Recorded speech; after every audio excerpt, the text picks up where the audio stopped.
Hi there, it's Jennifer again. So great to be with you. And I was just wondering over the course of, everything that's going on in the world lately, I see so many people asking themselves the question, including myself, what's the greatest thing I can do with the skills I already have that would make the biggest difference? You know, have me waking up feeling inspired and going to bed knowing that I'm living what I came here to live. And I wonder if you ever get a little stuck on why am I here? Like, what am I doing? What's my reason for being? Or is what I'm already doing enough? Or maybe you're looking for a big change. And that's what we're here to move through today. We don't have much time. So we're going to do some exercises, at least that start to move the needle on the idea of who you are and why you're here, or not even that. Many people are already doing something that speaks to them. Um, and I want to say that your purpose has very little to do with what you do for a career. It more has to do with how you do what you do in your career. It has to do with what you contribute to those around you. So that's a place where I want to begin today, is that it's not so much about your purpose as in your job that you should be doing. Consider that for a moment. Welcome to the Thriving Life Podcast. I'm Jennifer Huff. I'm on a mission to empower you with the knowledge, experiences, and tools to turn your dreams into reality. If you're ready for permanent shifts in your ability to stay unstuck, make glass ceilings your new floors, and want practical tools rooted in applied physics and neuroplasticity to live a life of fulfillment, this podcast is for you. Let's get thriving forward. We're going to answer a little bit about why you feel overwhelmed, or why there seems to be some dissonance or a sense of urgency inside that maybe there is something more, but you're just not on it. And also how to gain clarity on an ongoing way. And so that you can have confidence moving forward that even if there is something else something else that would bring you more fulfillment, you actually would be able to hook into that in a way that is much more efficient or expedient, let's say. I think in order to contextualize today, it would be good to talk about a greater view of life. In fact, the context of, not to get too deep right at the beginning, but the context of the meaning of life. Why are we here as a species? I was watching a physicist the other day on Facebook. He was doing a reel. He's very well known. I love watching him. And he felt much the same way that I do about this world. He said, we're flying through space. The Earth is flying through space just in the solar system itself at 66,000 something or other miles an hour. You are a collection, the bang that gave way to the atoms in this universe, and the guts got spilled into this universe of all the original atoms that ever were. And they kept giving birth to new and new and new until there were planets and solar systems, and there were nebula and comets and all the things that we see in the night sky. And you're made of that stardust, and you're flying through space at 66,000 miles an hour. By the way, that's just flying through this solar system at that speed. It's much faster when you consider the speed of how the solar system moves through the galaxy and the speed at which the galaxy moves through the universe.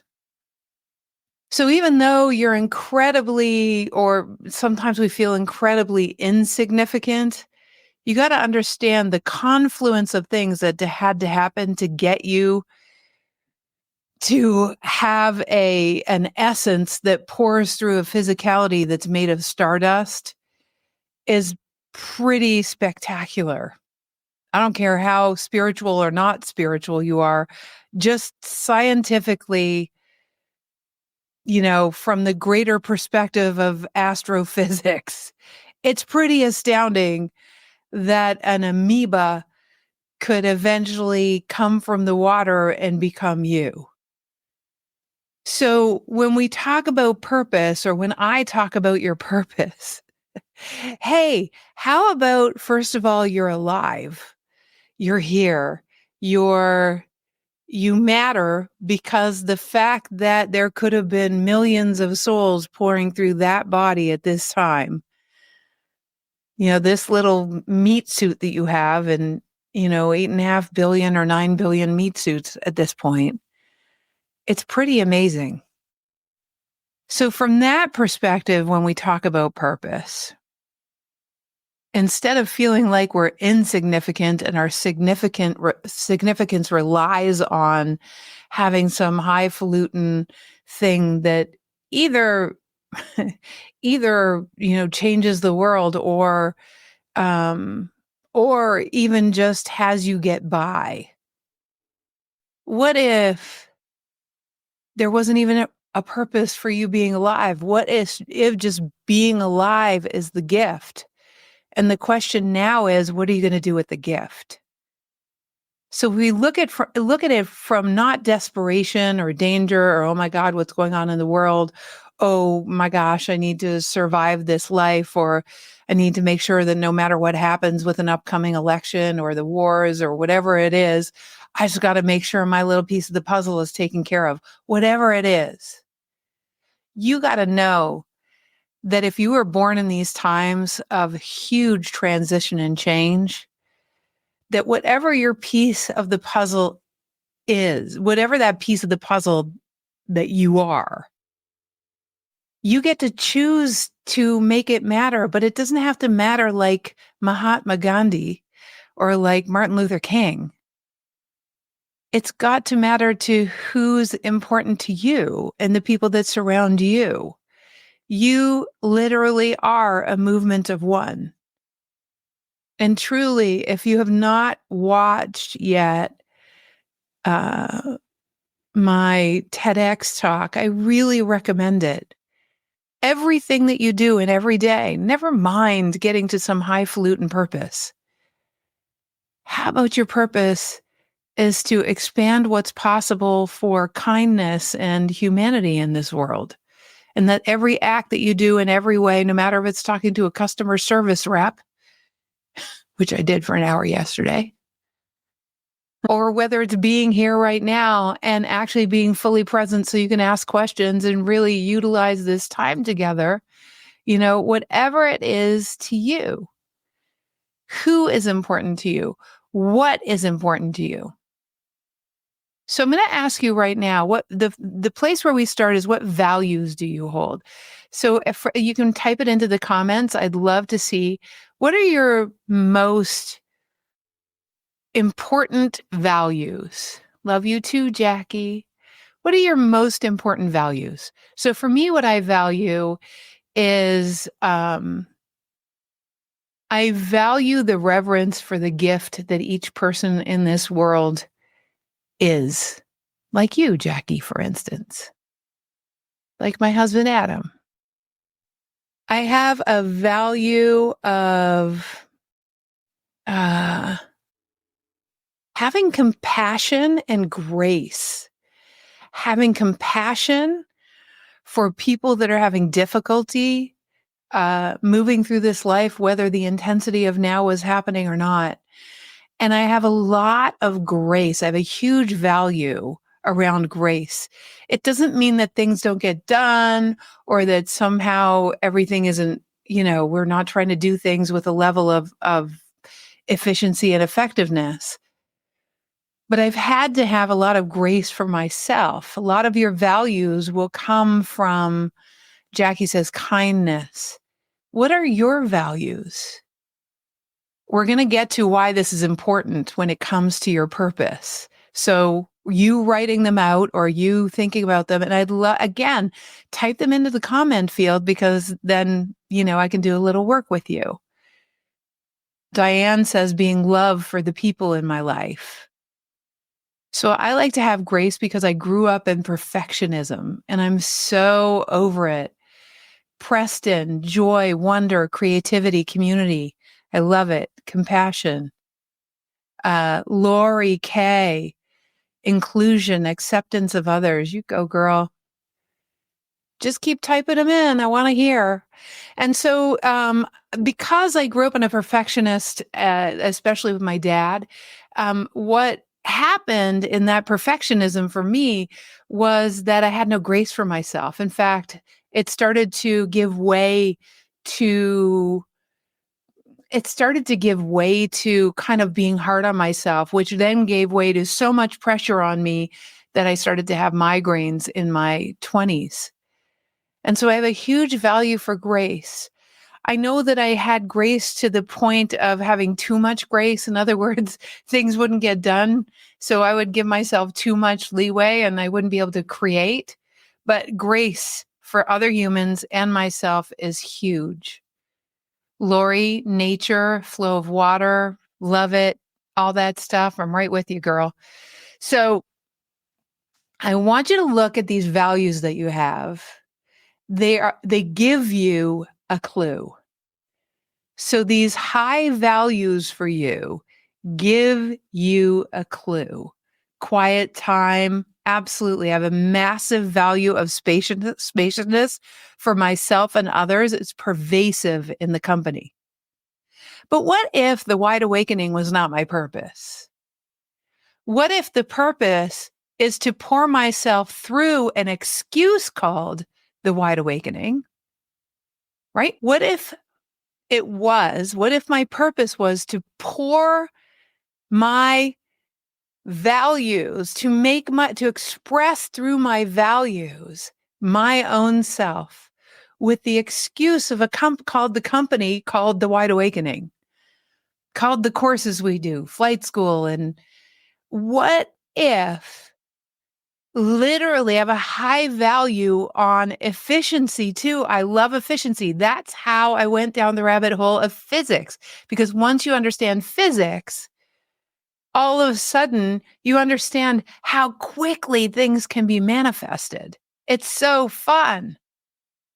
Nika, love and respect for all. Yeah, me too. That we're each a gift.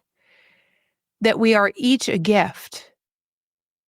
And I guess ultimately my greatest value, given what I pour through the wide awakening, think of your family like an excuse to live your purpose. What if your family is just an excuse to live your purpose? What if the wide awakening is just my excuse to live my purpose? So in the wide awakening, one of the things that I do that I love is that I'm passionate. Like one of my super high values is to actually be of assistance or be a catalyst or be an inspiration to others to be able to live the gift that they are. I have a huge value placed on that each of us is a piece of the puzzle of heaven on earth. And I have a huge value of unfolding greater heaven on earth. Huge, huge, massive. So the wide awakening and being the president of it is not my purpose. My purpose is actually to unfold a deeper heaven on earth. And if you start to look at your values and you start to look at the way you do what you do, you're going to start to see what your purpose is, and you're already living it. I place huge value on understanding others because I was so misunderstood when I was younger.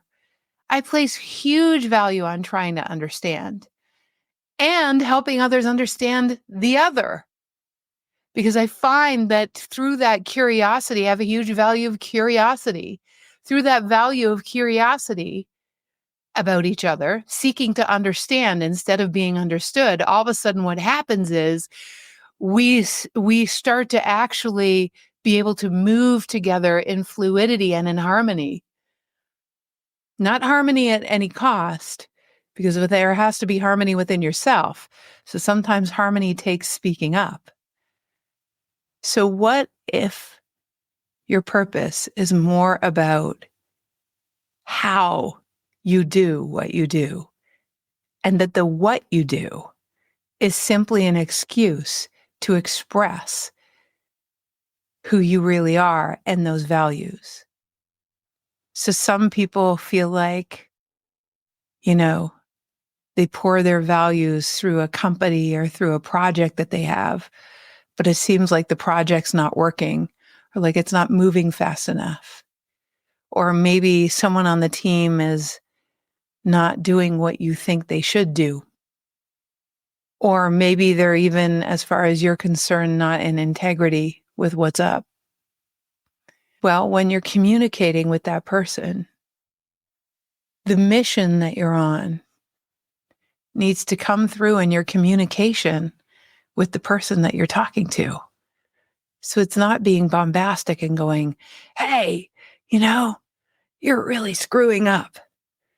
But if I'm all about compassion and grace, then the way I'm going to talk to that person, whoever they are, has to be with compassion and grace. I'll even fire them with compassion and grace. That's your purpose, to spread the love that you are. It's about spreading the values that you hold dear. It's not about protecting them. It's not about trying to control other people from taking them away. Your purpose is to take all those values. So isn't that a strange and wonderful twist? Because when people think they're going to be talking about purpose, don't we think we're going to be talking about the job that you do? Or the mother that you are, or the father that you are, or, I don't know, the philanthropy you undertake. Today is a day in these times of huge polarity that for me, I wanted to bring home this idea that you are already, so now already being your purpose. So another exercise, look in your life and type into the chat field or into the comments, whether you're listening now or you're listening on Memorex, on the replay. Where in your life are you already living that purpose? Where? Where do you be those values? Where do you be that?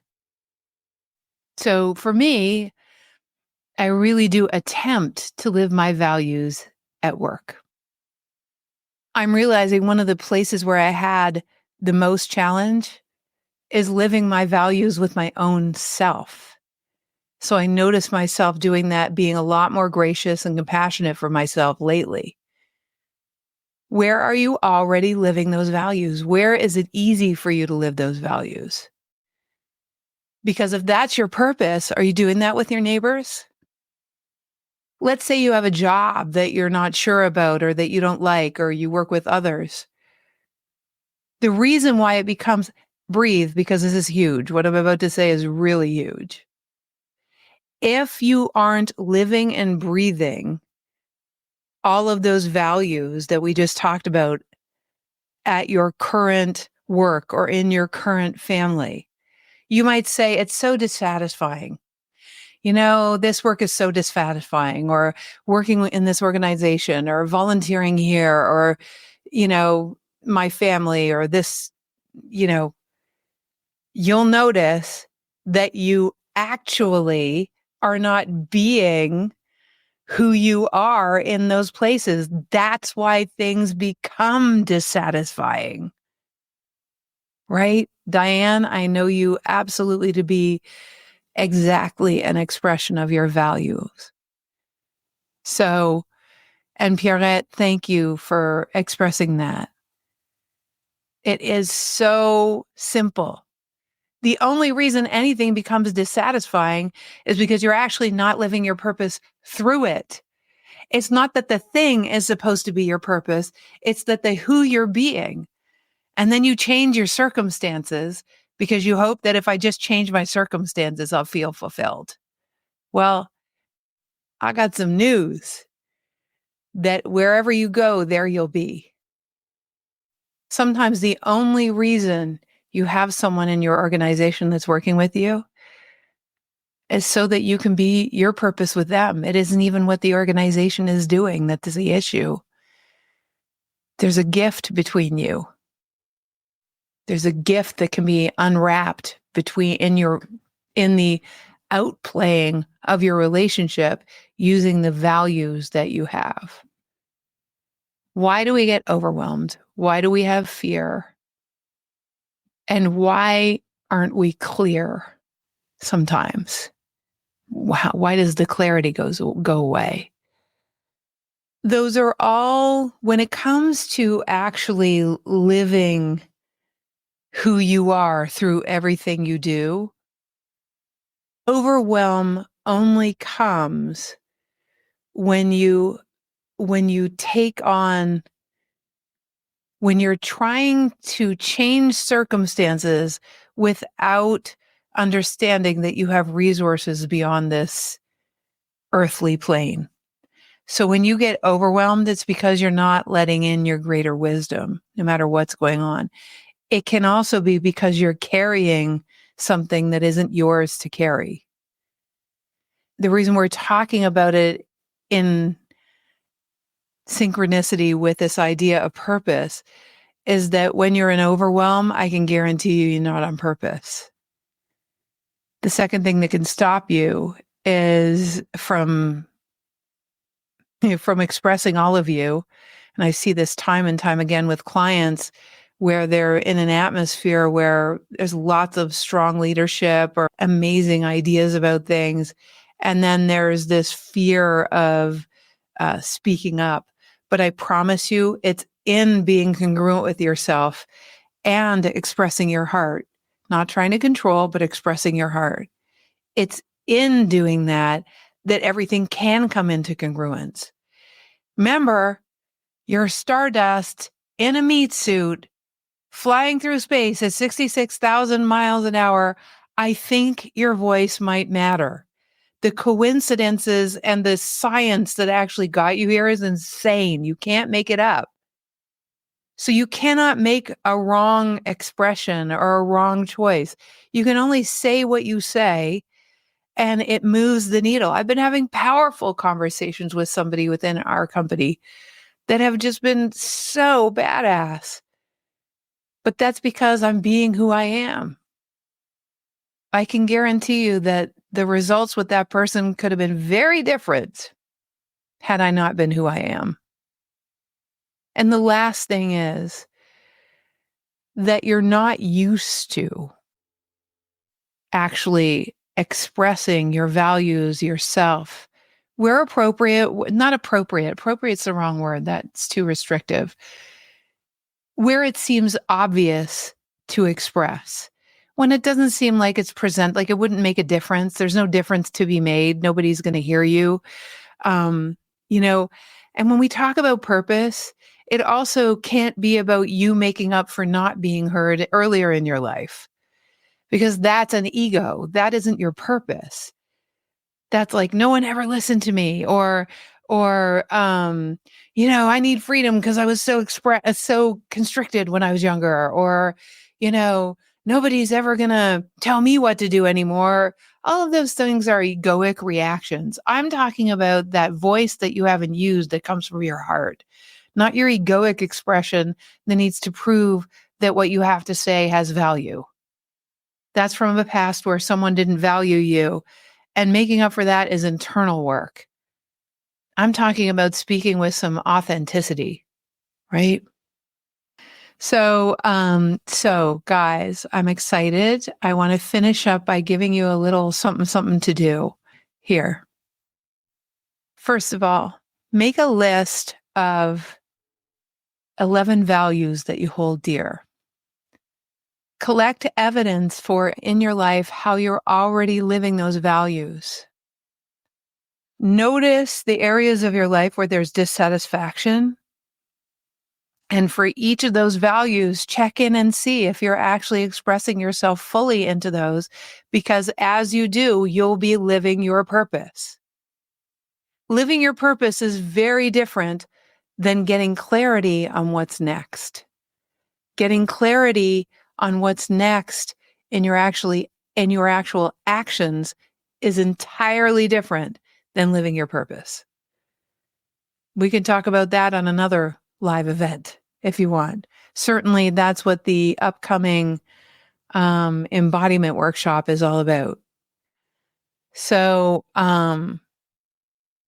and right now, the biggest action step you can take is please tell at least 5 people you know and love, that we're doing this 555 event called Finding Peace in Times of Great Change.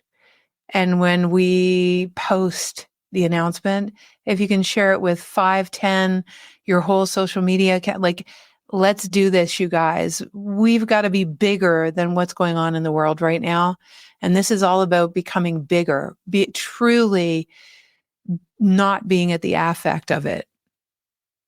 Part of our collective purpose right now is to not wait for other kinds of leadership. We are the ones. So again, I encourage you to go back to that TED Talk, The Movement of One. Share it with people. Share it with people that you're inviting to our Finding Peace in Times of Great Change. And thank you for your comments today. I really appreciate you guys so much. I know you're each your own movement of one to many in this world. And when we collectively come together, we're a movement of one. And we get to not be a victim of anything, and actually be the ones that get far out ahead of what's going on in the world. So love you guys. Thanks, Caroline, for all the love, and looking forward to seeing all you guys next time. Yeah. Big hugs. Rebecca, mwah. Rebecca, I'm so glad. Can't wait to hear more about what happens from the exercises today. All right, you guys. Thank you to my awesome sweetie pie, Adam, who is in the background today doing the production. And usually I don't say, because he tells me, don't talk about me.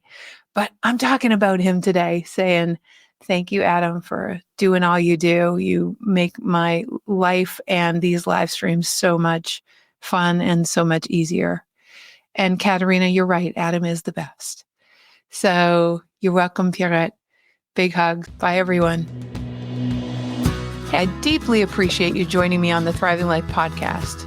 In these times of great change, it's so good to come together. I'm on a mission to empower you with the knowledge, experiences, and tools to turn your dreams into reality. Your dreams matter. Thank you for joining me, because you, like me, are a movement of one to many. Your thoughts and suggestions really matter to me, so please join me on LinkedIn at Jennifer Huff, or on Instagram at The Wide Awakening, and post a comment about what you got from the show, or drop me a DM. I love that. Make sure to subscribe so you never miss an episode. And if you enjoyed today's show, please leave a review, or many reviews. Share the love. It really helps us to reach more people, and that is what a movement is all about. Until next time, keep thriving.